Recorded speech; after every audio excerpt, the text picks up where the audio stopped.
डिब्रूगढ़ की central jail में बंद अमृतपाल सिंह को उसके 9 साथियों के साथ ही इस जेल में जरूर रखा गया है, लेकिन अमृतपाल सिंह सॉलिटरी सेल में मौजूद है। यानी कि एक ऐसा सेल जहां पर अमृतपाल सिंह ना तो किसी से मिल सकता है और ना ही किसी को देख सकता है। यानी कि अमृतपाल सिंह के 9 साथी भले ही जेल में बंद हो, लेकिन वो ना तो उनको देख सकता है और ना ही उनसे मुलाकात कर सकता है। डिब्रूगढ़ की सेंट्रल जेल को इस वजह से कैदियों के लिए और ज्यादा सुरक्षित माना जाता है क्योंकि यहाँ पर वैसे तो अधिकतम कैदियों की रखने की संख्या करीबन 680 है, लेकिन फिलहाल मौजूदा वक्त में यहाँ पर करीबन 60% कैदी ही मौजूद हैं, जिसमें अमृतपाल और उसके सहयोगी भी शामिल हैं और इस हिसाब से संख्या करीबन 430 के आसपास आती है और इस वजह से इन सभी कैदियों पर नजर रखना और ज्यादा आसान हो जाता है। सामने आ रही जानकारी के मुताबिक इस डिब्रूगढ़ की जेल में ऐसा कोई भी व्यक्ति मौजूद नहीं है जो या तो अमृतपाल का या फिर खालिस्तान मूवमेंट का समर्थक कहा जाए। क्योंकि अमृतपाल सिंह को सॉलिटरी सेल में रखा गया है, लिहाजा उसको अपने सेल से बाहर निकलने की इजाजत नहीं होगी। ऐसे में खाने से लेकर दिन की बाकी दिनचर्या तक के सभी काम उसको उसी सॉलिटरी सेल में रह करके करने होंगे। हालांकि जेल मैनुअल के हिसाब से अमृतपाल सिंह को कोई काम नहीं दिया जाएगा क्योंकि जेल मैनुअल ये कहता है कि एनएसए के तहत लाया गया किसी भी कैदी को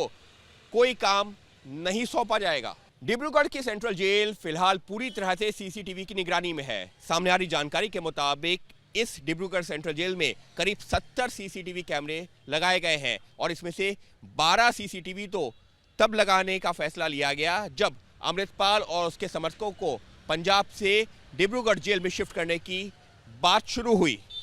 डिब्रूगढ़ सेंट्रल जेल इस वजह से और ज्यादा सुरक्षित मानी जाती है क्योंकि सामने आ रही जानकारी के मुताबिक इस जेल में करीबन 70 सीसीटीवी कैमरे लगे हुए हैं और इसमें से 12 सीसीटीवी तो तब लगाए गए थे जब अमृतपाल और उसके सहयोगियों को पंजाब से इस डिब्रूगढ़ जेल में शिफ्ट करने की बात शुरू हुई थी। डिब्रूगढ़ की सेंट्रल जेल शहर के बीचों बीच करीब 16 एकड़ में बनी हुई है।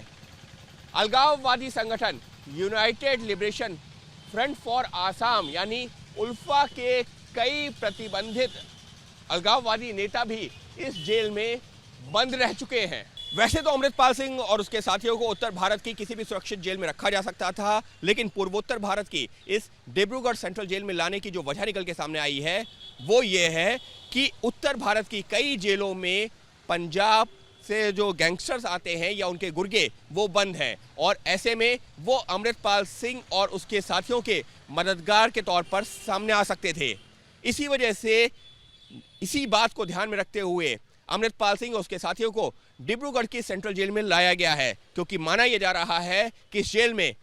अमृतपाल सिंह और उसके साथियों का कोई भी समर्थक मौजूद नहीं है। सामने आ रही जानकारी के मुताबिक 80 और 90 के दशक में जब पूर्वोत्तर के राज्यों में अलगाववाद चरम पर था तो उस दौरान कई अलगाववादी नेताओं को गिरफ्तार करके इसी डिब्रूगढ़ की जेल में लाया गया था और उसी दौरान इस जेल की दीवारों को 30 फुट और ऊंचा कर दिया गया था। यानी उसके बाद से इस जेल को दीवारों को पार करना किसी के बूते की बात नहीं रही। जानकारी अभी निकल के सामने आ रही है कि 80 और 90 के दशक में जब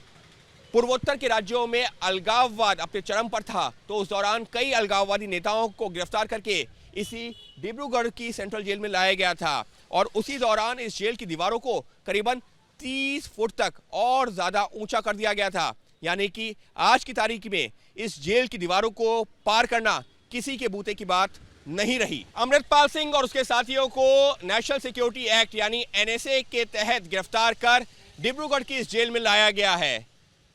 नेशनल सिक्योरिटी एक्ट के नियमों के मुताबिक अगर किसी भी आरोपी को इस धारा के तहत गिरफ्तार किया जाता है तो उसको अधिकतम 1 साल तक जेल की सलाखों के पीछे रखा जा सकता है। यानी कि इस हिसाब से अमृतपाल सिंह और उसके सहयोगियों को कम से कम 1 साल डिब्रूगढ़ की सेंट्रल जेल की दीवारों के पीछे ही गुजारनी पड़ सकती है। अमृतपाल सिंह और उसके साथी पंजाब से पहुंच चुके हैं डिब्रूगढ़ की सेंट्रल जेल में और सामने आ रही जानकारी के मुताबिक अगले कुछ दिनों के दौरान इंटेलिजेंस ब्यूरो और एनआईए की टीम पहुंचेंगी इस डिब्रूगढ़ जेल में और करेंगी अमृतपाल सिंह और उसके साथियों से पूछताछ, जिससे कि देश के खिलाफ रची जा रही साजिश का खुलासा किया जा सके। सहयोगी कैमरा पर्सन जितेंद्र सिंह के साथ अंकित गुप्ता, एबीपी न्यूज, डिब्रूगढ़।